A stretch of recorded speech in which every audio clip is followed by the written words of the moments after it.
Au nom du Père et du Fils et du Saint-Esprit. Amen.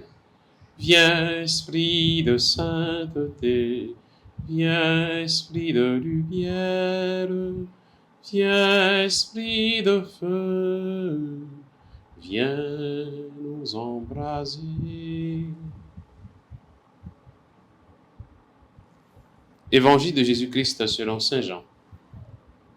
En ce temps-là, après avoir passé 2 jours chez les Samaritains, Jésus partit de là pour la Galilée. Lui-même avait témoigné qu'un prophète n'est pas considéré dans son propre pays. Il arriva donc en Galilée. Les Galiléens lui firent bon accueil, car ils avaient vu tout ce qu'il avait fait à Jérusalem pendant la fête de la Pâque, puisqu'ils étaient allés eux aussi à cette fête. Ainsi donc, Jésus revint à Cana de Galilée, où il avait changé l'eau en vin. Or, il y avait un fonctionnaire royal dont le fils était malade à Capharnaüm. Ayant appris que Jésus arrivait de Judée en Galilée, il alla le trouver. Il lui demandait de descendre à Capharnaüm pour guérir son fils qui était mourant. Jésus lui dit, « Si vous ne voyez pas de signes et de prodiges, vous ne croirez donc pas. » Le fonctionnaire royal lui dit, « Seigneur, descends, avant que mon fils ne meure. » Jésus lui répond, « Va, ton fils est vivant. » L'homme crut à la parole que Jésus lui avait dite et il partit. Pendant qu'il descendait, ses serviteurs arrivèrent à sa rencontre et lui dirent que son enfant était vivant.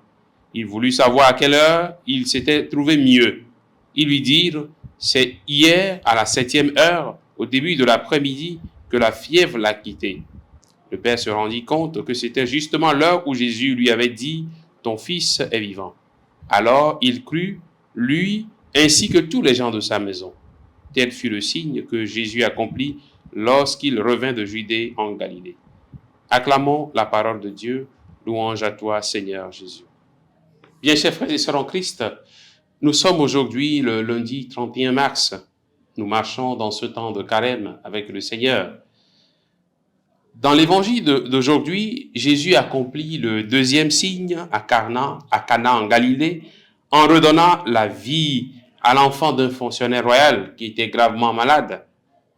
Tout comme son premier signe à Cana, Jésus n'a fait que donner un ordre. Il n'a fait que dire une parole à laquelle il faut se soumettre pour ensuite voir le signe s'accomplir. Aux noces de Cana, Jésus a demandé aux serviteurs de remplir d'eau les jarres de purification. Puis il leur a demandé de puiser de cette eau au maître du repas. Les serviteurs ont obéi et le signe s'est accompli. Dans l'évangile d'aujourd'hui, Jésus donne un ordre au fonctionnaire royal. Va, ton fils est vivant. Le fonctionnaire royal fait acte de foi. Il crut à la parole de Jésus et partit. Cela a suffi pour que le signe s'accomplisse. Cela a suffi pour que son fils guérisse.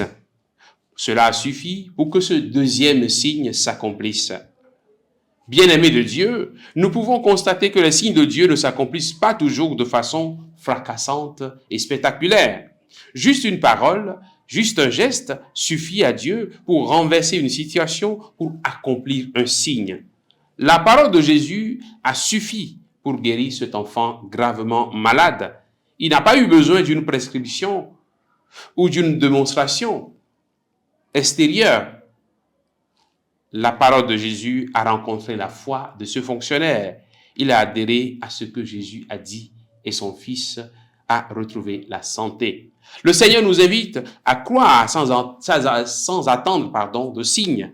Le signe ne doit pas être une condition pour croire en Dieu. Au contraire, le signe vient renforcer la foi.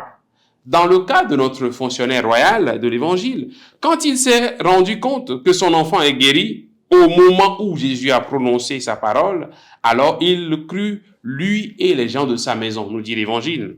Ce qui veut dire que sa foi s'est davantage renforcée. Parce que nous savons que cet homme avait cru à la parole de Jésus. Quand Jésus lui dit, va, ton fils est vivant, il est parti.